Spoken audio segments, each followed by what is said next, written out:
नमस्कार दोस्तों, स्वागत है आपका हमारे YouTube चैनल जरदारी क्लासेस में। दोस्तों, उत्तराखंड हिस्ट्री में आज हम चर्चा करने वाले हैं उत्तराखंड में गोरखा शासन का इतिहास। जैसे आप सभी जानते हैं, कुमाऊं में चंद शासन के बाद और गढ़वाल में पंवार शासन के बाद यहाँ पे गोरखा शासन देखने को मिलता है।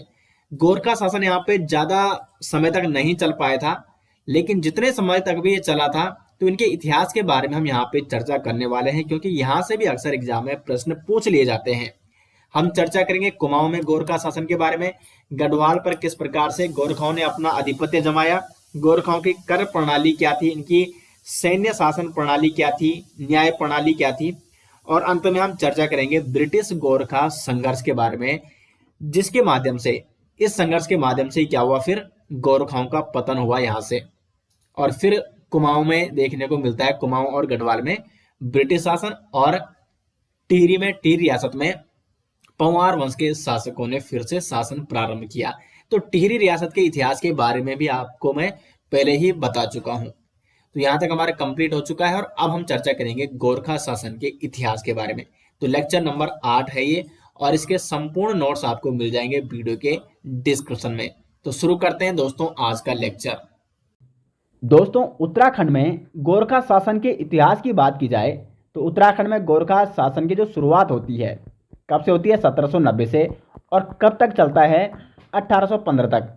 अगर हम कुमाऊं की बात करें तो कुमाऊं में गोरखाओं ने अधिकार कर लिया था 1790 में, जबकि गढ़वाल पर ये पहला आक्रमण तो 1791 में कर लेते हैं, लेकिन उसके बाद गढ़वाल के शासक प्रद्युम्न शाह से इनकी संधि होती है। लेकिन बाद में फिर 1804 में आक्रमण करते हैं और 1804 में ये अधिकार कर लेते हैं गढ़वाल पर।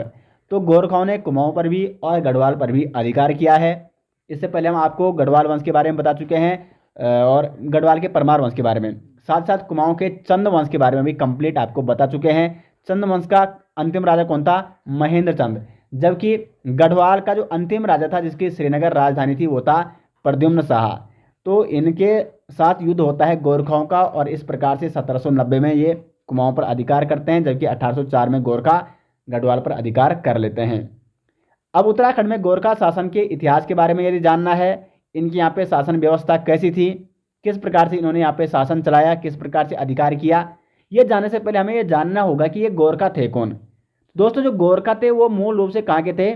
नेपाल के थे, यानी नेपाली मूल के थे गोरखा, जिन्हें गोरखा के नाम से जाना जाता था। ये गोरखा दोस्तों अत्यंत क्या होते थे? लड़ाकू हुआ करते थे, और इनकी जो सत्ता थी वो सैनिक शासन पर आधारित थी। सैनिक शासन यानी सैन्य शासन हुआ करता था इनकी सत्ता में, जहां इनकी सत्ता होती थी। तो जहां पे सैन्य शासन होता है दोस्तों, वहां पे कुल मिला के आप समझ सकते हैं कि इन्होंने कितने अत्याचार किए होंगे, क्योंकि जब सैन्य शासन होता है जिस सत्ता में, तो वहां पे सब कुछ किसके पास होता है? सारे अधिकार किसके पास होते हैं? सैनिकों के पास होता है, सेना के पास होता है, जो सेनापति होता है उनके पास होते हैं। तो इन्होंने काफ़ी अत्याचार किए, और इसलिए इनके अत्याचारों को गोरख्याणी नाम से भी जाना जाता है। गोरख्याली गोरख्याली किसे कहा जाता है? जो इन्होंने गढ़वाल और कुमाऊं पर या उत्तराखंड पर इन्होंने अत्याचार किए, और यहाँ की जनता इन्हें उस अत्याचारों को क्या कहती है? गोरख्याली नाम से जानती है। तो देखो, अब यहाँ पे ये मूल रूप से थे नेपाल के। अब नेपाल में पहले क्या हुआ करती थी? 24 रियासत हुआ करती थी दोस्तों, जिसे चौबीसी के नाम से जाना जाता है। लेकिन इन 24 रियासतों को इकट्ठा मिलाने का जो कार्य किया, एक स्वरूप में आप कह सकते हैं कि एक सूत्र में बांधने का जो प्रयास किया, वो किसने किया? राजा पृथ्वी नारायण शाह ने। तो इसलिए नेपाल का जो प्रथम राजा कहा जाता है वो किसे माना जाता है? राजा पृथ्वी नारायण शाह। इसका जो शासनकाल रहा नेपाल में 1743 से लेकर 1775 तक। तो इसने इस 24 रियासतों को एक सूत्र में बांधा, यानी गोरखाओं को, जो गोरखाओं की क्या थी? सैन्य शक्ति थी, जो गोरखा शक्ति थी, उनको एक सूत्र में बांधने का प्रयास किया था पृथ्वी नारायण शाह ने। पृथ्वीपति नारायण शाह के बाद शासक बनता है प्रताप शाह। इसका शासनकाल होता है 1775 से लेकर 1778 तक। आपको ये ध्यान रखना, मैं अभी नेपाल के राजाओं की बात कर रहा हूँ। अभी इन्होंने उत्तराखंड पर अधिकार नहीं किया है, ना ही गढ़वाल पर और ना ही कुमाऊं पर, क्योंकि ये अभी 1778 चल रहा है, जब नेपाल का राजा कौन है? प्रताप शाह है। उसके बाद नेपाल का राजा बनता है 1778 से लेकर 1800 तक रण बहादुर शाह। रण बहादुर शाह को स्वामी निर्गुणानंद भी कहते हैं। स्वामी निर्गुणानंद। स्वामी निर्गुणानंद किसका नाम था दोस्तों? तो वो था रण बहादुर शाह का। तो अगर हम बात करें जब इन्होंने कुमाऊं पर अधिकार किया गोरखाओं ने, तो उस समय नेपाल का शासक कौन था? तो वो था रण बहादुर शाह यानी स्वामी निर्गुणानंद। अब देखते हैं इन्होंने गोरखाओं ने कुमाऊं पर किस प्रकार से अधिकार किया। तो कुमाऊं पर जो गोरखा शासन रहा 1790 से लेकर 1815 तक इनका शासन रहा कुमाऊं में गोरखाओं का। कुमाऊं का अंतिम शासक था दोस्तों महेंद्र चंद। महेंद्र चंद के साथ युद्ध होता है गोरखाओं का। अब देखो युद्ध किस प्रकार से होता है। तो गोरखाओं ने कुमाऊं में चंदों की राजधानी अल्मोड़ा पर ये आक्रमण करते हैं। 1790 में इन्होंने कुमाऊं की राजधानी, जो कि किनकी राजधानी हुआ करती थी, चंद वंश के जो राजा थे उनकी राजधानी कहाँ हुआ करती थी? अल्मोड़ा हुआ करती थी। तो 1790 में ये अल्मोड़ा पर आक्रमण करके अधिकार कर लेते हैं। इनका साथ किसने दिया गोरखाओं का साथ? हरकदेव जोशी या हर्षदेव जोशी ने। हर्षदेव जोशी जिसको कुमाऊं का चाणक्य भी कहा जाता है। चंदवंश में इनके बारे में हमने आपको काफी डिटेल्स में बता रखा है। हर्षदेव जोशी कौन था? इसका कारण ही क्या था कि इसने गोरखाओं का साथ दिया? हर्षदेव जोशी दीपचंद का दीवान था। लेकिन यहाँ पे क्या हो जाता है कि दीपचंद के शासनकाल में चंदवंश में आपसी फूट पड़ती है, गृह कलेश बढ़ जाता है। मोहन चंद के नाम से एक व्यक्ति वहाँ पे चंदवंश का राजा बनता है। वो हर्षदेव जोशी और दीपचंद को जेल में डाल देता है। उसके बाद हर्षदेव जोशी गढ़वाल से ललित शाह को बुलाता है वहाँ पे आक्रमण करने के लिए। ललित शाह वहाँ पे आक्रमण करता है, हर्षदेव जोशी को जेल से निकालता है, अपने पुत्र प्रद्युम्न शाह को वहाँ का शासक बनाता है प्रद्युम्न चंद के नाम से। और हर्षदेव जोशी प्रद्युम्न जो चंद था उसका मुख्य सलाहकार वहाँ पे रहता है, या उसका हम कह सकते हैं कि उसका भी वो क्या रहता है, उसका भी दीवान रहता है। लेकिन एक्चुअली क्या होता है कि प्रद्युम्न शाह उसके बाद गढ़वाल आ जाता है जब ललित शाह की मृत्यु हो जाती है। अब फिर कुमाऊं की गद्दी वहाँ पे खाली हो जाती है। तो कुमाऊं में फिर कौन बैठ जाता है? महेंद्र चंद। अब वहाँ पे वो हर्षदेव जोशी को वहाँ पे रहने नहीं देते हैं, क्योंकि महेंद्र चंद किसका पुत्र था? मोहन चंद का पुत्र था, जिस मोहन चंद ने दीपचंद को और हर्षदेव जोशी को जेल में डाला था। तो महेंद्र चंद उसको राज्य में रहने नहीं देता है, इसलिए हर्षदेव जोशी इसको अपमान समझता है और हर्षदेव जोशी कहाँ जाता है? गोरखाओं के पास जाता है और गोरखाओं को यहाँ पे कुमाऊं पर आक्रमण करने के लिए निमंत्रित करता है। तो गोरखाओं ने जो 1790 में आक्रमण किया था उस समय उनके साथ कौन था? हर्षदेव जोशी भी था जो उनकी सहायता कर रहा था। तो गोरखा की सेना का नेतृत्व किस किसने किया? तो अमर सिंह थापा हो गया, जगजीत पांडे, सुर सिंह थापा, इन सैनिकों ने, ये मुख्य सैनिक हुआ करते उस समय गोरखा सेना के। तो इन्होंने इस समय जब गोरखाओं ने कुमाऊं पर आक्रमण किया ये भी साथ थे। तो कुमाऊं का राजा उस समय कौन था? महेंद्र चंद।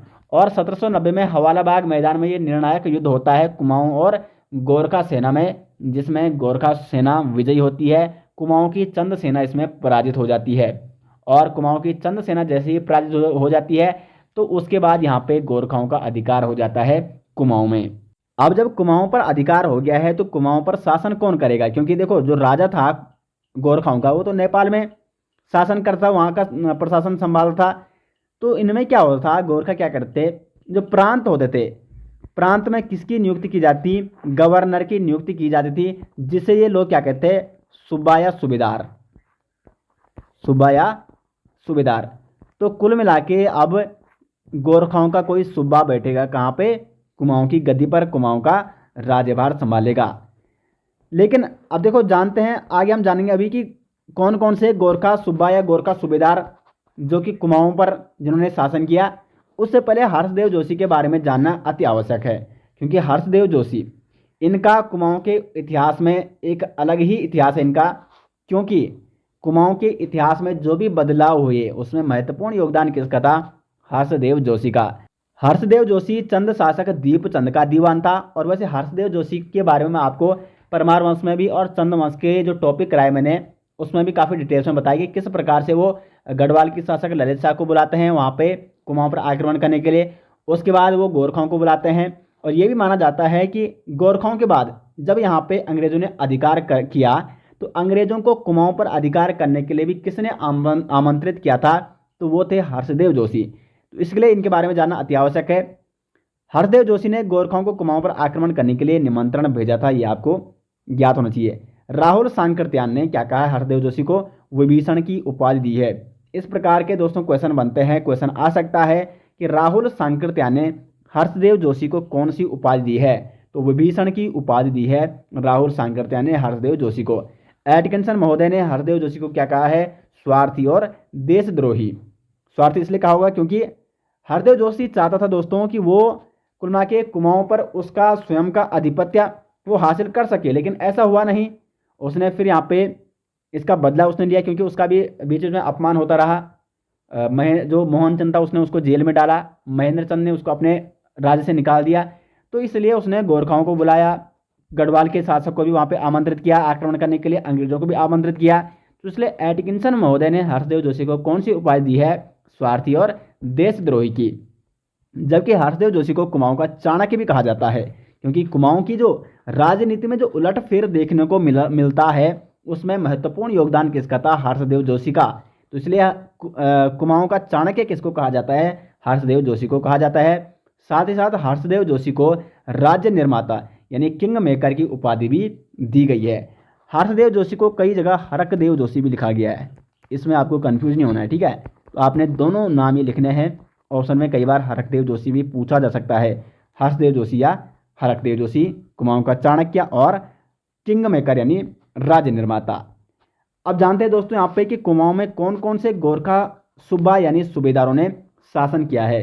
तो जो प्रथम कुमाऊं सूबा था गोरखाओं का, गोरखा सूबेदार था प्रथम कुमाऊं में, वो था जोगामल शाह। जोगामल शाह या कुमाऊं का प्रथम गोरखा सूबेदार था। इसकी शासनकाल की जो महत्वपूर्ण घटना है वो है, इसने कुमाऊं में प्रथम गोरखा भूबंदोबस्त कराया था। इसके शासनकाल में, जोगामल शाह के शासनकाल में गोरखाओं का पहला भूबंदोबस्त हुआ था कुमाऊं में, और इसे कहा जाता है मालगुजारी बाबत भूबंदोबस्त।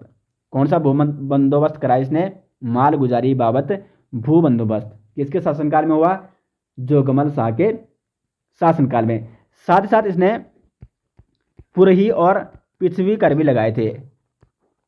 पुरही और पिछवी कर किसने लगाए, जोगामल शाह ने। इसमें सालाना 2 रुपये कर देना पड़ता था। और प्रत्येक आबाद बीसी भू व्यवस्था, इस मालगुजारी बाबत की विशेषता क्या थी कि इसमें जो ये भू बंदोबस्त था इसमें कितना कर देना पड़ता था, प्रत्येक आबाद बीसी में 1 रुपये का टैक्स पड़ता था कर के रूप में। इसका मतलब आप समझ रहे हो, प्रत्येक आबाद बीसी का मतलब था कि 20 नाली जमीन पर 1 रुपये का टैक्स देना पड़ता था। तो जो ये मालगुजारी बाबत भू बंदोबस्त था, पहला बंदोबस्त गोरखाओं का, इसमें प्रत्येक आबाद बीसी भू व्यवस्था लागू की गई, यानी 20 नाली जमीन पर 1 रुपये का टैक्स देना होता था। तो ये भू व्यवस्था किसके शासनकाल में हुई, जोगामल शाह के शासनकाल में। दूसरा जो गोरखा सूबेदार हुआ कुमाऊं में, उसका नाम है काजी नरशाही। काजी नरशाही के शासनकाल की महत्वपूर्ण घटना यह है कि इसके शासनकाल में मंगल की रात घटनाक्रम हुआ, और इस मंगल की रात घटनाक्रम को नरशाही का मंगल कहा जाता है। नरशाही का मंगल, क्योंकि ये घटना किसने कराई थी, मंगल की रात को काजी नरशाही ने। इसमें होता क्या है कि जो पश्चिम पहाड़ियाँ थी कुमाऊं सीमा की, वहाँ पे कुछ सिपाही वहीं बस जाते हैं, वहीं विवाह कर देते हैं। अब काजी नरशाही को इनकी देशभक्ति पर क्या हो जाता है, शक हो जाता है, संदेह हो जाता है, और वो क्या करता है, इनकी जांच कराता है, और मंगल की रात को एक दिन क्या करता है, इनको एकत्रित करके इनकी हत्या करवा देता है। और जो सिपाही भाग जाते हैं उनको काटा जाता है, मारा जाता है। कुल मिला के उन सभी सिपाहियों की ये क्या कर देता है, हत्या कर देता है एक साथ। तो इस घटना को कहा जाता है मंगल की रात घटनाक्रम, क्योंकि ये हत्याएं कब की गई है, मंगल की रात को, और ये किसने कराई, काजी नरशाही ने। और इसलिए इस घटना को दोस्तों नरशाही का मंगल भी कहा जाता है। तो किसके शासनकाल में घटी है घटना, काजी नरशाही, जिस समय ये कुमाऊं का सूबेदार था, और इसी के शासनकाल में ये घटना घटी थी। उसके बाद कुमाऊं का जो तृतीय सूबेदार हुआ उसका नाम था अजब सिंह थापा, और अजब सिंह थापा के बाद बमशाह, रुद्रवीर सिंह थापा, ढोंकल सिंह, गोरेश्वर, ऋतुराज, ये सभी क्या हुए, कुमाऊं के सूबेदार हुए। उसके बाद जो कुमाऊं का अंतिम सूबेदार हुआ वो हुआ बमशाह चौतरिया, इसको भीम शाह भी कहा जाता है। 1806 से लेकर 1815 तक ये कुमाऊं का सूबेदार रहा। तो ये कुमाऊं का अंतिम सूबेदार इसको माना जाता है बमशाह चौतरिया को, या इसको भीम शाह भी कहा जाता है। इसे सनदों में बड़ा बमशाह भी कहा गया है, बड़ा बमशाह भी इसी को कहा गया है। और इसके शासनकाल की जो प्रमुख घटना है, इसने ब्राह्मणों पर कुशही कर लगाया था। तो एग्जाम में पूछा जा सकता है, इस प्रकार के क्वेश्चन बनते हैं कि ब्राह्मणों पर कुशही कर लगाने वाला शासक कौन था, तो वो था दोस्तों बमशाह चौतरिया। तो इस प्रकार से कुमाऊं में गोरखा सूबेदार रहे। अब हम आगे बढ़ते हैं और जानते हैं यहाँ पे कि गढ़वाल में कौन कौन से गोरखा सूबेदार रहे। तो गढ़वाल में देखो किस प्रकार से गोरखा शासन की शुरुआत होती है। जब गोरखा कुमाऊं पर अधिकार कर लेते हैं 1790 में, तो फिर वो सोचते हैं कि हम गढ़वाल पर भी अभी ही क्या कर लेते हैं, अधिकार कर लेते हैं। तो 1791 में गढ़वाल पर प्रथम गोरखा युद्ध होता है, जिसे लंगूरगढ़ युद्ध के नाम से जाना जाता है। लेकिन इस युद्ध में क्या होता है कि जो राजा होता है प्रद्युम्न शाह गढ़वाल का, वो गोरखाओं से संधि कर लेता है और गोरखाओं को कर देने के लिए मान जाता है। उसके बाद दोस्तों गढ़वाल पर बहुत सारी ऐसी प्राकृतिक आपदाएं आती हैं, जो मैंने आपको जब मैंने प्रद्युम्न शाह के बारे में बताया था, उसके शासनकाल में मैंने आपको काफ़ी डिटेल से बता रखा है। भूकंप आते हैं, त्रासदियाँ आती हैं, कई आपदाएं आती हैं, जिस कारण से गढ़वाल का जो राजा होता है प्रद्युम्न शाह, वो कमज़ोर पड़ जाता है। क्योंकि देखो युद्ध लड़ने के लिए क्या है, खर्चे की आवश्यकता होती है, पैसे की आवश्यकता होती है। और यहाँ तक कि आपको बता दें, जब 1804 में, जो 14 मई 1804 को ये युद्ध लड़ा गया, इस युद्ध में प्रद्युम्न शाह ने अपना राज सिंहासन तक बेच डाला था इस युद्ध को लड़ने के लिए। तो 14 मई 1804 को खुड़बड़ा नामक मैदान पर, जो कि देहरादून में स्थित है, इसमें ये अंतिम युद्ध होता है गोरखा सेना और गढ़वाल सेना के बीच। और इसमें गढ़वाल सेना परास्त हो जाती है, पराजय स्वीकार करनी पड़ती है गढ़वाल सेना को। इसमें गढ़वाल के जो राजा होते हैं प्रद्युम्न शाह, वो इस युद्ध में वीर गति को प्राप्त हो जाते हैं। और इस प्रकार से 14 मई 1804 को जो युद्ध लड़ा गया था, ये परिणाम ये निकलता है कि यहाँ पे गोरखाओं का आधिपत्य हो जाता है। तो गढ़वाल पर गोरखाओं ने कब आधिपत्य किया, कब अधिकार किया, 1804 में। अब यहाँ पे इंपॉर्टेंट बात यह है कि गोरखाओं ने गढ़वाल पर जब अधिकार किया, तो उस समय नेपाल का राजा कौन था। तो दोस्तों नेपाल का राजा था इस समय गीवाण युद्ध विक्रम शाह। देखो जब कुमाऊं पर आक्रमण किया गोरखाओं ने, तो उस समय नेपाल का जो शासक था वो था रण बहादुर शाह। रण बहादुर शाह। लेकिन अभी देखो 1804 में नेपाल का शासक कौन है, गीवाण युद्ध विक्रम शाह है। अब देखते हैं यहाँ पे कि गढ़वाल में कौन कौन से गोरखा सूबेदार नियुक्त किए गए। क्योंकि देखो राजा तो नेपाल में था, और यहाँ पे जो ये शासक नियुक्त किए जाते हैं उनको क्या कहा जाता था, सूबेदार कहा जाता था। तो गढ़वाल का जो प्रथम सूबेदार नियुक्त किया गया वो था अमर सिंह थापा। अमर सिंह थापा को 1804 में गढ़वाल का पहला प्रशासक या सूबा या सूबेदार बनाया गया। अब देखो इसकी नियुक्ति किसने की। देखो राजा तो उस समय जब गढ़वाल पर उन्होंने अधिकार किया, तो राजा तो कौन था, गीवाण युद्ध विक्रम शाह। लेकिन दोस्तों अमर सिंह थापा की नियुक्ति की गई रण बहादुर शाह के द्वारा। ऐसा माना जाता है कि रण बहादुर शाह ने 1800 के आसपास उसने क्या कर दिया था, राज सिंहासन त्याग दिया था, और उसके बाद दोबारा एक बार राजा बनता है, और उस समय ये नियुक्ति करता है, रण बहादुर शाह किसकी नियुक्ति करता है, अमर सिंह थापा की नियुक्ति करता है। तो इसमें आपको कन्फ्यूज नहीं होना है। जब अधिकार किया इन्होंने गढ़वाल पर, तब तो राजा गीवाण युद्ध विक्रम शाह था। लेकिन जब अमर सिंह थापा की नियुक्ति की गई, गढ़वाल के सूबा या गढ़वाल के सूबेदार की नियुक्ति की गई, अमर सिंह थापा की इसमें नियुक्ति की गई, तो उस समय नेपाल का राजा कौन था, रण बहादुर शाह, क्योंकि रण बहादुर शाह ने ही इसको नियुक्ति प्रदान की थी। उसके बाद अगर हम बात करें अमर सिंह थापा की, तो इसका जो महत्वपूर्ण कार्य था, इसने गंगोत्री स्थित गंगा माता मंदिर की स्थापना की। ये एग्जाम में पूछा जा चुका है कि गंगोत्री स्थित गंगा माता मंदिर की स्थापना किसने की, तो वो की थी अमर सिंह थापा ने। उसके बाद ये कुछ समय तक ही यहाँ पे क्या रहता है, गढ़वाल का सूबेदार पद संभालता है, और उसके बाद इसको पश्चिम अभियान पर भेजा जाता है सिरमौर में 1815 तक वो उसी अभियान में विजय रहता है अमर सिंह थापा। और अमर सिंह थापा को नेपाल सरकार की ओर से काजी की उपाधि भी प्रदान की गई थी, काजी।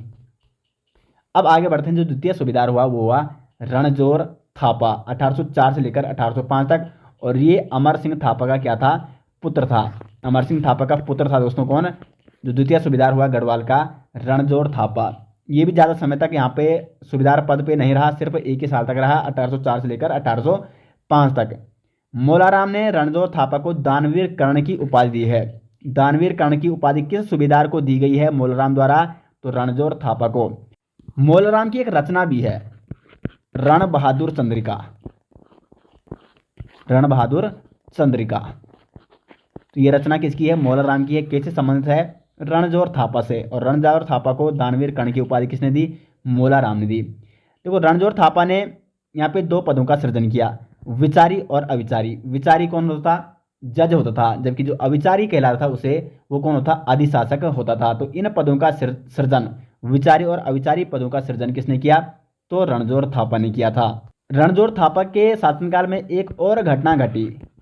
नीति घाटी में इसी के शासनकाल में भोटांतिकों ने आत्मसमर्पण किया था। किसके शासनकाल में? रणजोर थापा के शासनकाल में। और उसके बाद रणजोर थापा भी 1 वर्ष के पश्चात अपने पिता के साथ चला जाता है पश्चिम अभियान में। उसके बाद गोरखा जो गढ़वाल गोरखा सूबेदार बनता है वो कौन बनता है? हस्तिदल चौतरिया। तो जो हस्तिदल चौतरिया है इसका शासनकाल 1805 से 1808 तक रहता है।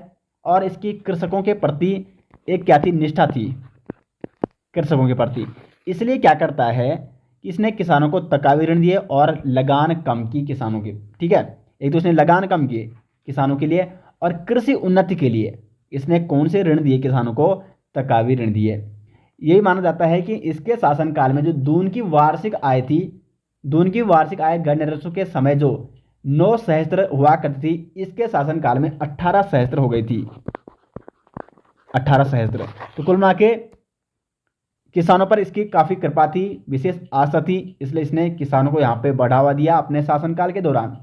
और हस्तिदल चौतरिया के ही शासनकाल में ब्रिटिश सरकार ने अपने एक अधिकारी रैपर को हस्तिदल चौतरिया के राज दरबार में भेजा था ताकि वो तिब्बत से व्यापार कर सके। तिब्बत से व्यापार करने के लिए अनुमति मांगने के लिए हस्तिदल चौतरिया के दरबार में कौन आया था? रैपर आया था, जो कि एक ब्रिटिश अधिकारी हुआ करता था। अब इसके बाद जो गढ़वाल का वो बनता है सूबेदार बनता है भैरव थापा। भैरव थापा 1808 से लेकर 1811 तक गढ़वाल का क्या बनता है? सूबेदार नियुक्त किया जाता है। और एक विलासी और अत्याचारी और क्रूर शासक इसको कहा जाता है। और कवि मोलाराम ने, जो कवि मोलाराम जिसने इसको दानवीर कर्ण की उपाधि दी थी रणजोर थापा को, तो नेपाल सरकार ने या जो ये सूबेदार थे इन्होंने क्या किया था? मोलाराम को नेपाल दरबार की ओर से इसको जमीन दी गई थी। तो उस जमीन को किसने छीन लिया था? भैरव थापा ने छीन लिया था। मोलाराम को नेपाल दरबार की ओर से दी गई जमीन को किसने छीना था? भैरव थापा ने छीना था। उसके बाद जो अगला सूबेदार हुआ गढ़वाल का वो हुआ काजी बहादुर शाह। काजी बहादुर शाह 1811 से लेकर 1812 तक। और इसने उर्वरता के आधार पर भूमि कर निर्धारित किए। उर्वरता का मतलब ये है कि जिस जमीन पे अधिक उर्वरक भूमि है वहाँ से अधिक कर लिया जाना, जो कम उर्वरक भूमि है वहाँ से कम कर लेना। तो उर्वरता के आधार पर भूमि कर निर्धारित करने वाला गोरखा सूबेदार कौन था? काजी बहादुर शाह। और उर्वरता की दृष्टि से इसने भूमि को 5 भागों में बांटा, अब्बल, दम, सोम, चाहर और सुखवांसी। ये 5 भागों में भूमि को उर्वरता की दृष्टि से बांटा था काजी बहादुर शाह ने। और उसके बाद जो गोरखा सूबेदार रहे वो अमर सिंह थापा के प्रतिनिधियों ने यहाँ पे गोरखा सूबेदार का पद संभाला। तो ये थे दोस्तों गढ़वाल के प्रमुख सूबेदार। कुमाऊं के प्रमुख सूबेदार भी आपको यहाँ पे बता दिए गए हैं। दोस्तों तो अब हम बात करते हैं यहाँ पे गोरखाओं की कर प्रणाली के बारे में। यानी जब यहाँ पे गोरखाओं का शासन हुआ करता था गढ़वाल और कुमाऊं में, तो उस समय कौन कौन से कर वसूलते थे? तो यहाँ पे आप देख सकते हो, क्योंकि यहाँ से दोस्तों एग्जाम में डायरेक्ट क्वेश्चन बनते हैं, इन करों से संबंधित इंपॉर्टेंट क्वेश्चन बनते हैं, तो ये करने जरूरी है। तो देखो यहाँ पे टीका भेंट कर। टीका भेंट कर का संबंध किससे था, ये कब लिया जाता था? तो विवाह शुभ अवसरों पर लिया जाने वाला कर। देखो जब विवाह होता है, शुभ अवसर होता है, कोई शुभ कार्य होता है घर में, तो उस समय क्या लगाया जाता है? टीका लगाया जाता है। तो आप इस प्रकार से इसको याद कर सकते हैं कि विवाह या शुभ अवसरों पर लिया जाने वाला कर कौन सा था? टीका भेंट कर। जब किसी के घर में शादी समारोह हो रहा है, कोई शुभ कार्य हो रहा है, तो उस समय टीका भेंट कर उससे लिया जाता था। दूसरा कर था दोस्तों शून्य फागुन कर। ये शून्य फागुन कर लिया जाता था उत्सवों के समय। कोई भी अगर उत्सव हो रहा है तो उत्सवों के समय लिया जाने वाला कर, उस कर को क्या कहते थे? शून्य फागुन कर के नाम से जाना जाता था। तीसरा कर होता था दोस्तों पुंगड़ी कर। देखो पुंगड़ी कर क्या होता था? ये एक प्रकार का भूमि कर हुआ करता था। देखो पुंगड़ी कर को पगड़ी या पगड़ी कर के नाम से भी जाना जाता है। इस पगड़ी कर में क्या होता था, तो जमीन या जायदाद का जब हस्तांतरण होता था और जिस व्यक्ति को जमीन प्राप्त हो रही है तो वो व्यक्ति क्या देता था, पुंगड़ी कर या पगड़ी कर देता था। यानी जमीन प्राप्त करने वाला व्यक्ति देता था कौन सा कर, पगड़ी कर या पुंगड़ी कर। तो पुंगड़ी कर या पगड़ी कर एक प्रकार का कौन सा कर था दोस्तों, भूमि कर हुआ करता था। चौथा यहाँ पे तान कर। तान से यानी तन, और तन को ढकने के लिए क्या चाहिए, कपड़ा चाहिए। तो कपड़ों पर लगने वाला जो कर होता था उसको कौन सा कर कहते थे दोस्तों, तान कर कहते थे। तान का मतलब होता है तन, और तन को ढकने के लिए क्या चाहिए, कपड़ा चाहिए। तो इस प्रकार से आप इन करों को नोट कर सकते हैं। पांचवा कर था यहाँ पे मरोकर। अब देखो ये मरोकर किससे लिया जाता था, पुत्रहीन व्यक्ति से। क्योंकि देखो जिस व्यक्ति का पुत्र ही नहीं होगा कोई, उसका अंतिम संस्कार कोई ना कोई तो करेगा। तो इसलिए उस पुत्रहीन व्यक्ति से कौन सा कर लिया जाता था, ताकि उसका अंतिम संस्कार हो सके, मरो कर लिया जाता था। यानी मरने से पहले वो कौन सा कर देता था, मरो कर देता था, जो व्यक्ति पुत्रहीन होता था। तो पुत्रहीन व्यक्ति से लिया जाने वाला कर गोरखा प्रशासन में, गोरखा शासन प्रशासन में उस कर को कहते थे दोस्तों मरो कर। छठा जो कर था यहाँ पे बहता कर। बहता कर किससे लिया जाता था, छिपाई गई संपत्ति पर लिया जाने वाला कर। यदि माना किसी व्यक्ति ने कोई संपत्ति छिपाई है, अपनी संपत्ति नहीं बताई है, अपनी संपत्ति छुपा रहा है, तो संपत्ति छुपाने के लिए कौन सा कर लिया जाता था, बहता कर लिया जाता था। सातवां यहाँ पे मोकर। देखो कुछ कर ऐसे हैं गोरखाओं के जो अधिकांशतः चंदों से मिलते जुलते हैं। मोकर वहाँ पे भी था। मैंने चंदों के प्रशासनिक व्यवस्था में चंदों के जितने भी कर थे वो मैंने आपको बताए। तो यहाँ पे जो मोकर, ये गोरखा शासन में भी प्रचलित था। तो प्रति परिवार से लिया जाने वाला कर, क्योंकि प्रति परिवार को अभी भी क्या कहा जाता है, मो कहा जाता है। जब भी आप निमंत्रण देते हो, तो अगर आप गांव की बात करें तो गांव में जो गांव की क्या होती है, गांव की जो बोली होती है उसमें वही बोला जाता है। प्रति परिवार को क्या कहा जाता है, मो ही कहा जाता है। तो मो कर लिया जाता था, प्रति परिवार से लिया जाने वाला कर हुआ तो करता था मोकर। इस मोकर को दोस्तों एक अन्य नाम से भी जाना जाता है, घर ही पिछही। घर ही पिछी कर, ये आपको नोट करना है। घर ही पिछी कर या मोकर एक ही हुआ, और ये प्रति परिवार से लिया जाने वाला कर हुआ करता था। उसके बाद आता है अधनी दफ्तरी कर। ये अधनी दफ्तरी कर ये खस जमींदारों से लिया जाने वाला कर था। जो खस जमींदार हुआ करते थे उनसे कौन सा कर लिया जाता था, अधनी दफ्तरी कर। उसके बाद नवा कर है यहाँ पे मांगा कर। मांगा कर ये युद्ध के समय मांगा जाता था। यानी युद्ध के समय सेना की जरूरत पड़ती थी, सेना को अधिक धन देना पड़ता था, सेना की खान पान की व्यवस्था करनी पड़ती थी। तो इस समय फिर जनता से कर लिया जाता था, और उस कर को कहते थे दोस्तों मांगा कर। यानी युद्ध के समय दिया जाने वाला कर, कौन सा कर, मांगा कर। 10वां यहाँ पे मिझारी कर। तो मिझारी कर लिया जाता था जगरियों और ब्राह्मणों से। जगरियों और ब्राह्मणों से लिया जाने वाला कर मिझारी कर कहलाता था। और 11वां यहाँ पे रहता कर। देखो रहता कर और बहता कर। बहता कर तो ये है कि छिपाई गई संपत्ति पर अगर किसी ने संपत्ति छिपा रखी है तो उससे जो कर लिया जाता था उसे बहता कर कहते थे।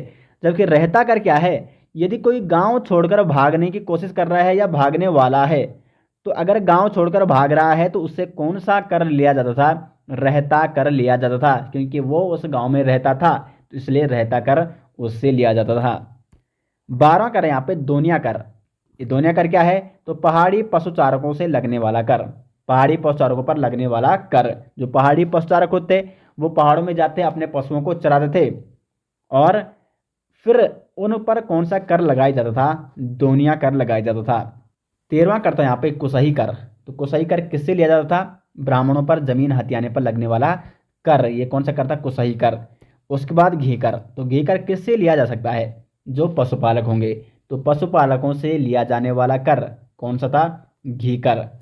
उसके बाद 15वां कर है तिमारी कर। ये इंपॉर्टेंट कर है दोस्तों। यहाँ पे तिमारी कर दिया जाता था गोरखा फौजदारों को और सूबेदारों को। तो फौजदारों और सूबेदारों को दिया जाने वाला कर तिमारी कर। और ये तिमारी कर दोस्तों गोरखा फौजदारों को 4 आना देना पड़ता था, जबकि सूबेदारों को दिया जाता था 2 आना। तो इसको कहते थे तिमारी कर। और 16वां कर था यहाँ पे सायर कर। सायर कर एक प्रकार का सीमा कर हुआ करता था। एक अन्य कर भी था सुवांग दस्तूर कर। ये मैंने आपको वैसे पहले बता दिया है। सुवांग दस्तूर कर, जो कि प्रत्येक आबाद बीसी भूमि पर 1 रुपये टैक्स देना पड़ता था, यानी 20 नाली जमीन पर 1 रुपये टैक्स देना पड़ता, और इस कर को कहते थे सुवांग दस्तूर कर। तो सुवांग दस्तूर ये एक भूमि कर था, और ये किसने शुरू किया था? जोगामल शाह ने, जो कि कुमाऊं का प्रथम सूबेदार था, जिसने कुमाऊं पर प्रथम गोरखा क्या कराया था? पहला भू बंदोबस्त कराया था। तो सुवांग दस्तूर कर 1 रुपये प्रति 20 नाली जमीन पर दिया जाता था। तो ये प्रमुख कर हुआ करते थे दोस्तों यहाँ पे गोरखाओं के, और इन्हीं से मिलते जुलते कर थे चन्नों के। तो इससे जो कुछ अन्य कर थे, जैसे चन्नों के जो कर थे वही कर थे इनके कुछ अन्य कर भी जो लिए जाते हैं। तो ये कुछ महत्वपूर्ण कर थे। गोरखाओं की सैन्य शासन प्रणाली के बारे में जानते हैं। देखो, जैसे आप सभी जानते हैं कि जो गोरखाओं की सत्ता थी दोस्तों, वो थी सैनिक शासन पर आधारित। सैन्य शासन आप सभी को पता है, ये काफ़ी क्रूर शासन भी कहलाता है, और इसमें मतलब सारी जो सत्ता होती है वो सैनिक क्या करते हैं? अपने पास रखते हैं। जो भी शासन व्यवस्था होती है वो कौन संभालता है दोस्तों? सेना संभालती है। तो सेना का शासन, या आप कह सकते हैं सैनिक शासन पर आधारित थी गोरखाओं की सत्ता। गोरखाओं की अगर हम सेना की बात करें तो ये 2 प्रकार की हुआ करती थी। कौन कौन सी? स्थायी और अस्थायी। अगर हम स्थायी सेना की बात करें, इसको दोस्तों जागचा भी कहा जाता था, या आप इसको जागरिया भी कह सकते हैं। स्थायी सेना को क्या कहा जाता था? जागचा कहा जाता था। देखिए, जो अस्थायी सेना थी दोस्तों, इसको ढाकचा कहा जाता था। तो गोरखा सेना कितने प्रकार की थी? 2 प्रकार की थी। कौन कौन सी? स्थायी और अस्थायी। स्थायी सेना को क्या कहा जाता था? जागचा कहा जाता था, जबकि अस्थायी सेना को कहा जाता था दोस्तों ढाकचा। अब देखो, ये स्थायी सेना का मतलब क्या है? जो स्थायी सेना थी दोस्तों, ये जिस समय जो सेना सेवा दे रही है, या जो सेना अभी क्या है? कार्य कर रही है, सेवा दे रही है, उसे जागचा या स्थायी सेना कहते थे। और अस्थायी सेना, जो सेना 2 वर्ष के लिए मुक्त कर दी गई हो, 2 वर्ष के लिए मुक्त कर दी गई हो, और किसी विशेष परिस्थिति में अगर युद्ध छिड़ गया है तब इनको बुलाया जाता था। तो इस अस्थायी सेना को दोस्तों ढाकचा कहते थे। यानी ये मुक्त सैनिक हुआ करते थे, 2 वर्ष के लिए इनको सेवा मुक्त किया जाता था, उसे अस्थायी या ढाकचा सेना कहते थे। वेतन की बात करें तो युद्ध काल में जो गोरखा लोग थे वो 8 रुपये देते थे सैनिकों को। युद्ध काल में 8 रुपये, और सामान्य काल में इनको 6 रुपये क्या दिया जाता था? सैनिकों को वेतन दिया जाता था। युद्ध काल में वेतन अधिक दिया जाता था, ताकि अधिक से अधिक सैनिक युद्ध में पार्टिसिपेट या युद्ध में भाग कर सके। तो इस प्रकार से यहाँ पे गोरखा सेना 2 प्रकार की थी, स्थायी और अस्थायी। अब बात करते हैं यहाँ पे गोरखा सेना का प्रमुख हथियार क्या था दोस्तों। ये एग्जाम में एक बार क्वेश्चन बन चुका है। तो खुंकरी था यहाँ पे गोरखा सेना का प्रमुख हथियार। तो सैन्य शासन प्रणाली इस प्रकार से थी दोस्तों गोरखाओं की। अब बात करते हैं कि गोरखाओं की न्याय प्रणाली क्या थी।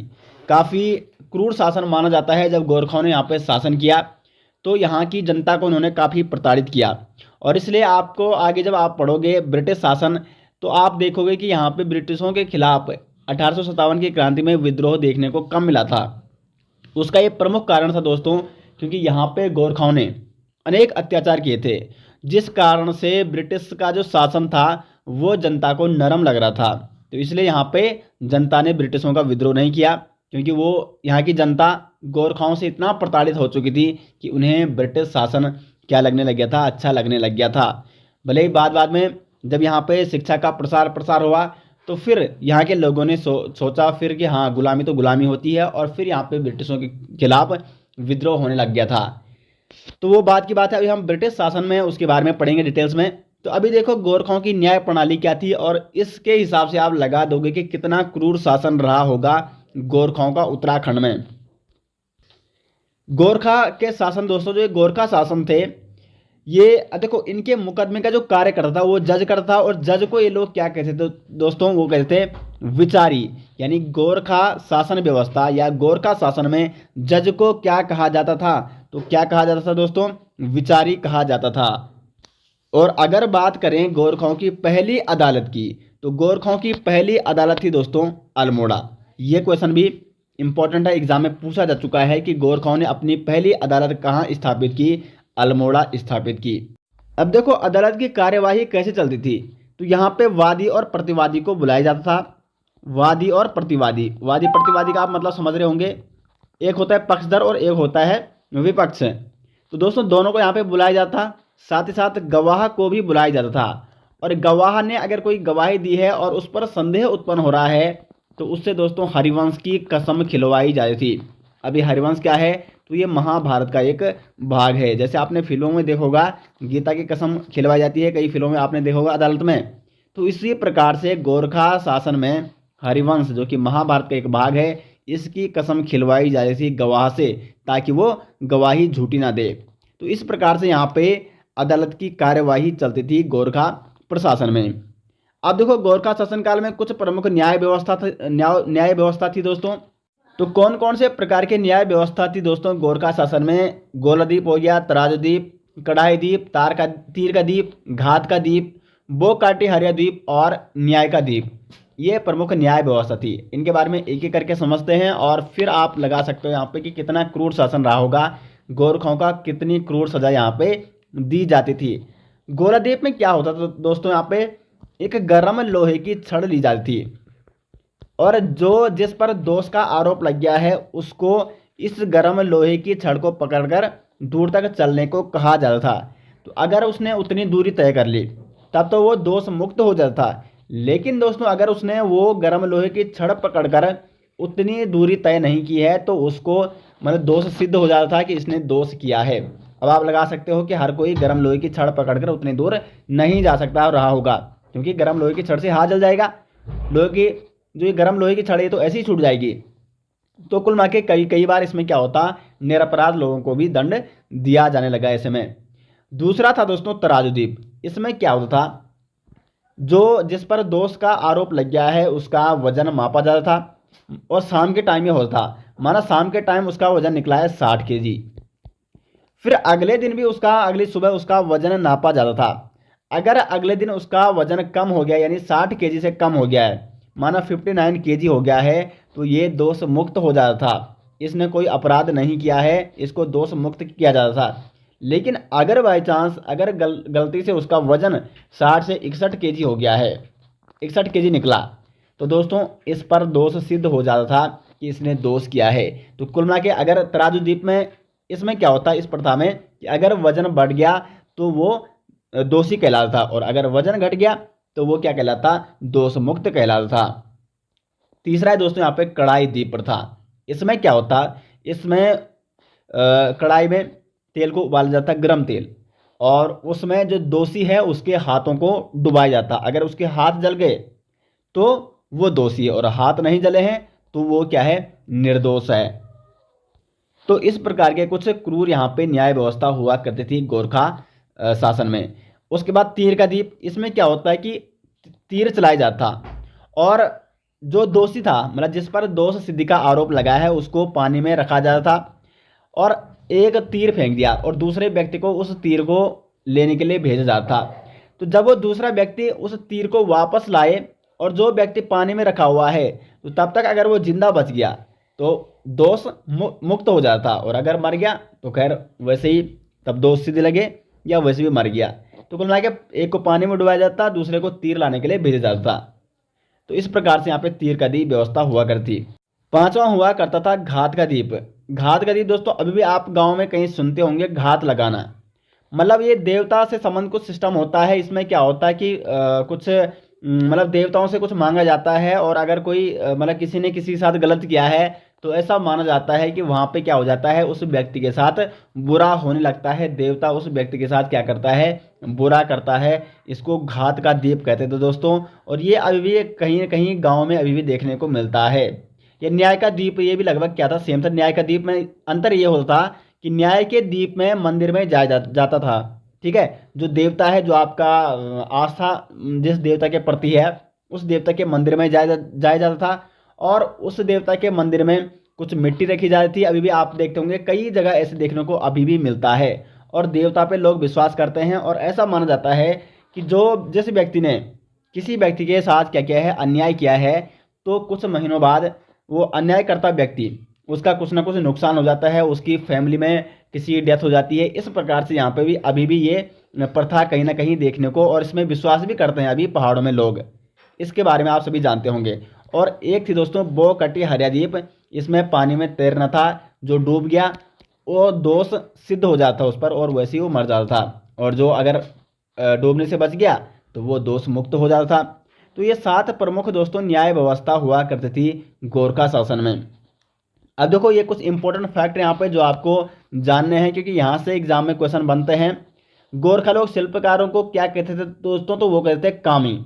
शिल्पकारों को ये क्या कहते थे? कामी कहते थे। सुनारों को गोरखा कहते थे सुनवार। और दासों को गोरखा क्या कहते थे? कठुआ कहते थे। तो ये तीनों पॉइंट दोस्तों आपको यहाँ पे नोट करने हैं। तो यहाँ तक हो गया गोरखाओं की न्याय प्रणाली और सैन्य प्रणाली, जो सैन्य शासन प्रणाली थी। उम्मीद करते हैं ये आपको अच्छे से यहाँ पे सिंपल भाषा में मैंने आपको समझा दी है और उम्मीद करते हैं आपको समझ में आ गई होगी। अब देखो कुछ दंड विधान थे इनके। दंड प्रणाली कौन कौन सी थी? तो देखो यहाँ पे देशद्रोह के लिए गोरखा शासन में मृत्यु दंड दिया जाता था। यदि किसी ने देशद्रोह किया है तो उसको कौन सा दंड दिया जाता था? मृत्यु दंड दिया जाता था। और हत्या करने पर, अगर किसी ने किसकी हत्या कर दी है तो उसको पेड़ पर लटका दिया जाता था, फांसी दी जाती थी। और यदि ब्राह्मण हत्या का दोषी है दोस्तों तो ब्राह्मणों की हत्या करना या ब्राह्मणों को मृत्युदंड नहीं दिया जाता था फिर, क्योंकि ब्राह्मणों को मृत्युदंड देना ये पाप माना जाता था, इसलिए ब्राह्मणों को देश निकाला दिया जाता था। तो ब्राह्मण यदि हत्या का दोषी है तो उसे कौन सा दंड दिया जाता था? देश निकाला दिया जाता था। और अगर आत्महत्या करने वाला कोई व्यक्ति है, कोई व्यक्ति कोशिश कर रहा है आत्महत्या करने की, तो उसके परिवार पर जुर्माना लगाया जाता था, क्योंकि आत्महत्या भी क्या है दोस्तों? स्वयं की आत्महत्या करना क्या है? एक अपराध है, ये आप सभी जानते होंगे। और एक मैं आपको दोस्तों यहाँ पे इंपॉर्टेंट पॉइंट बता रहा हूँ। एक प्रथा हुआ करती थी व्यभिचार रथ। ये चन्नों के शासनकाल से चली हुई आ रही थी, और वैसे 1817 में इस प्रथा को लगभग समाप्त किया जाता है। लेकिन ये व्यभिचार रथ प्रथा क्या थी दोस्तों? इसको आप एक कुप्रथा कह सकते हैं। इसमें होता क्या था, माना कोई स्त्री है और उसका, देखो एक स्त्री है, वो विवाहित स्त्री है और उसका संबंध किसी अन्य पुरुष के साथ चल रहा है, किसी अन्य प्रेमी के साथ उसका संबंध चल रहा है। और अगर उसके पति ने उनको दोनों को पकड़ लिया है तो उसका पति उस पुरुष की हत्या कर सकता था, और इसके लिए उसको कोई सजा नहीं दी जाती। और इसका दोस्तों बहुत सारे फिर लोगों ने क्या कर लिया है, अपने स्वार्थ के लिए गलत फायदा उठा दिया है। माना किसी के साथ किसी की थोड़ी दुश्मनी बढ़ गई है तो वो फिर उस पर ये आरोप लगा देता था और उसकी हत्या कर देता था। तो इस प्रकार की ये एक कुप्रथा बन चुकी थी, और इस प्रथा को कहा जाता है दोस्तों व्यभिचार रथ प्रथा। इंपॉर्टेंट है, मैं आपको यहाँ पे बता रहा हूँ इसीलिए। और लेकिन जब ब्रिटिश शासन यहाँ पे आया तो 1817 में दोस्तों इस व्यभिचार रथ प्रथा को क्या किया गया? समाप्त किया गया। ये चन्नों के समय से चली आ रही थी और 1817 के आसपास इस प्रथा को समाप्त किया गया, व्यभिचार रथ प्रथा को। ये आपको यहाँ पे नोट करना है। दंड प्रणाली भी आप समझ गए होंगे यहाँ पे। अब बात करते हैं दोस्तों ब्रिटिश गोरखा संघर्ष की, यानी किस प्रकार से ब्रिटिशों का और गोरखाओं का यहाँ पे संघर्ष आरंभ होता है, किस प्रकार से इसका अंत होता है, और किस प्रकार यहाँ पे ब्रिटिशों का आधिपत्य होता है गढ़वाल पर। तो देखो शुरुआत और कारण क्या था? पहले कारण था दोस्तों बुटबल प्रांत। बुटबल प्रांत ये कहाँ था? ये आपका था गोरखपुर। देखो ये बुटबल प्रांत उस समय ब्रिटिश सरकार के अधीन आता था, अंग्रेजों के अधीन आता था। गोरखा क्या करते हैं, गोरखपुर इस बुटबल प्रांत पर 1784 में क्या करते हैं? आक्रमण करते हैं और लगभग 200 से अधिक गांवों पर दोस्तों अधिकार कर लेते हैं। ठीक है, इस बुटबल प्रांत पर, जो कि गोरखपुर स्थित था और ये अंग्रेजों के अधीन आता था। उसके बाद 1804 में गोरखाओं ने बुटबल पर अधिकार कर लिया है। ठीक है, आक्रमण तो 1784 में कर लेते हैं, लेकिन 1804 में ये क्या कर लेते हैं? अधिकार कर लेते हैं। और आपको मैंने पहले ही बता दिया था ये बुटबल प्रांत अंग्रेजों के अधीन आता था। अब ब्रिटिश सरकार के लिए यहाँ पे समस्या उत्पन्न हो जाती है, और ब्रिटिश गवर्नमेंट या जो आपकी ये ब्रिटिशर्स है ये क्या करते हैं? 1814 में जो गवर्नर लॉर्ड हेस्टिंग होते हैं उन्होंने गोरखाओं द्वारा हत्याए गए क्षेत्रों पर अधिकार करने का आदेश जारी कर दिया है 1814 में। उसके बाद दोस्तों यहाँ पे अप्रैल 1814 आता है, और अप्रैल 1814 में ब्रिटिश सैनिकों ने बुटबल को कंपनी के राज्य में मिला दिया, यानी बुटबल से गोरखाओं को फिर से वापस आना पड़ गया अप्रैल 1814 में। उसके बाद आता है नवंबर 1814, और तत्कालीन जो गवर्नर थे जनरल मायरो, इन्होंने गोरखाओं के खिलाफ युद्ध की घोषणा कर दी। तो युद्ध की घोषणा कब हुई गोरखाओं के खिलाफ, यानी ब्रिटिश गोरखा संघर्ष जो युद्ध होता है उसकी घोषणा कब की गई? गवर्नर जनरल मायरो द्वारा नवंबर 1814 को। उसके बाद कंपनी यानी अंग्रेज क्या करता है, यहाँ पे 4 टुकड़ों में कंपनी सरकार ने क्या कर दिया, सैनिकों को बांट दिया 4 टुकड़ों में, और 4 जनरलों के नेतृत्व में, मेजर जनरल मार्ले के नेतृत्व में एक टुकड़ी को भेज दिया काठमांडू यानी नेपाल की ओर। दूसरी जो टुकड़ी थी मेजर जनरल जे.एस. वुड के नेतृत्व में, इसको गोरखपुर पर आक्रमण करने के लिए भेज दिया, जहां पे गोरखाओं ने अधिकार कर लिया था। तीसरी जो टुकड़ी थी वो थी मेजर जनरल जिलेस्पी। ये इंपॉर्टेंट है दोस्तों, क्योंकि ये आई देहरादून, ये टुकड़ी इन्होंने देहरादून में भेजी देहरादून पर अधिकार करने के लिए। और चौथी टुकड़ी थी दोस्तों मेजर जनरल ऑक्टरनोली, ये गोरखा राज्य के पश्चिमी भाग में आक्रमण करने के लिए चले गए। तो इन 4 टुकड़ों में अब यहाँ से क्वेश्चन बन सकता है कि देहरादून पर आक्रमण करने के लिए कौन सी, मतलब किसके नेतृत्व में कंपनी सरकार ने सैनिक भेजे थे, तो वो भेजे थे जनरल जिलेस्पी के नेतृत्व में। और मेजर जनरल जिलेस्पी दोस्तों इस युद्ध में मारा जाता है, जो नाला पानी का युद्ध होता है। नाला पानी कहाँ है, ये आपका देहरादून है। और नाला पानी के खलंगा में दोस्तों आपने देखा होगा इस मेजर जनरल जिलेस्पी का स्मारक भी वहाँ पे देखने को मिलता है। तो मेजर जनरल जिलेस्पी के नेतृत्व में देहरादून में टुकड़ी को भेजा गया था। अब दोस्तों हम इससे यहाँ पे जो देहरादून में टुकड़ी आती है, इसका युद्ध होता है जिसको नाला पानी युद्ध के नाम से जाना जाता है। अब दोस्तों ये जो नाला पानी युद्ध हुआ ये किसके बीच हुआ, ब्रिटिश सेना और गोरखा सेना के बीच हुआ। ब्रिटिश सेना का नेतृत्व कौन कर रहे थे, जनरल जिलेस्पी। जबकि अगर हम बात करें कि गोरखा सेना का नेतृत्व कौन कर रहा था, तो बलभद्र थापा, ये आपको नोट करना है, बलभद्र थापा कर रहे थे गोरखा सेना का नेतृत्व। जबकि ब्रिटिश सेना का नेतृत्व दोस्तों कर रहे थे जनरल जिलेस्पी। अब बलभद्र सेना के पास मात्र 500 सैनिक थे, जबकि अगर हम बात करें कि जो ब्रिटिश सेना थी उनके पास लगभग 3 से 4 हजार सैनिक थे। अब यहाँ पे ब्रिटिश सेना और गोरखा सेना के बीच युद्ध आरंभ होता है 26 अक्टूबर से लेकर 31 अक्टूबर 1814 तक लगातार यहाँ पे युद्ध चलता है। और 31 अक्टूबर 1814 को दोस्तों जो मेजर जनरल जिलेस्पी था, जो ब्रिटिश सेना का नेतृत्व कर रहा था, वो युद्ध में मारा जाता है। कब मारा जाता है, 31 अक्टूबर 1814 को। अब ब्रिटिशों ने क्या कर दिया, यहाँ पे ब्रिटिश परेशान हो गए, क्योंकि अब देखो जो नेतृत्व कर रहा था वही मारा गया। अब ब्रिटिश सेना ने क्या कर दिया, यहाँ पे किले के पीने के पानी की सप्लाई को ही रोक देती है, और फिर अंत में किले को जीतने में सफल हो जाती है लगभग नवंबर में। ठीक है, 1 महीने बाद, मतलब 1 महीने तक दोस्तों लगातार ये युद्ध चलता है। और 1 महीने बाद ब्रिटिश सेना क्या करती है, पानी की सप्लाई को रोक देती है। जो खलंगा होता है, जो नाला पानी क्षेत्र है, वहाँ पर जो गोरखाओं का किला था वहाँ पर पानी की सप्लाई को रोक देती है, और फिर किले को जीतने में सफल हो जाती है लगभग नवंबर 1814 के आसपास। उसके बाद यहाँ पे ब्रिटिश जो नेतृत्व कर रहे थे जनरल जिलेस्पी, वो तो मारे ही जाते हैं। साथ ही साथ यहाँ पे जो गोरखा सैनिकों का नेतृत्व कर रहे थे बलभद्र थापा, वो भी इस युद्ध में मारे जाते हैं। तो अंग्रेजों ने नालापानी क्षेत्र में बाईं ओर 2 स्मारक स्थापित किए दोस्तों। एक स्मारक है जनरल जिलेस्पी का और उसके सैनिकों की स्मृति का, जबकि जो दूसरा स्मारक है वो है बलभद्र थापा का और उसके सैनिकों की स्मृति में ये स्मारक की स्थापना की गई है खलंगा नालापानी क्षेत्र में। आप लोग अगर कभी घूमने गए होंगे वहाँ पे तो आपने उसको ज़रूर देखा होगा। तो ये तो था यहाँ पे नालापानी युद्ध के बारे में। अब देखो जो मेजर जनरल मार्ले और जे.एस. वुड गए थे, मेजर जनरल मार्ले ये गए थे काठमांडू और जे.एस. वुड ये गए थे गोरखपुर। ये भी इस युद्ध में सफल नहीं हो सके। और जो मेजर जनरल ऑक्टरनोली थे, इन्होंने क्या कर दिया, वहाँ पे वहाँ की जनता को भड़काकर छल कपट की नीति का प्रयोग करके पश्चिमी भाग के कुछ क्षेत्रों पर अधिकार कर लिया। अब देखो यहाँ पे गढ़वाल पर, मतलब देहरादून में, तो इन्होंने क्या कर लिया, ब्रिटिशों ने देहरादून से गोरखाओं को भगा दिया, यहाँ पे आक्रमण करके यहाँ पर अधिकार कर लिया, यानी गढ़वाल पर इस प्रकार से अधिकार किया।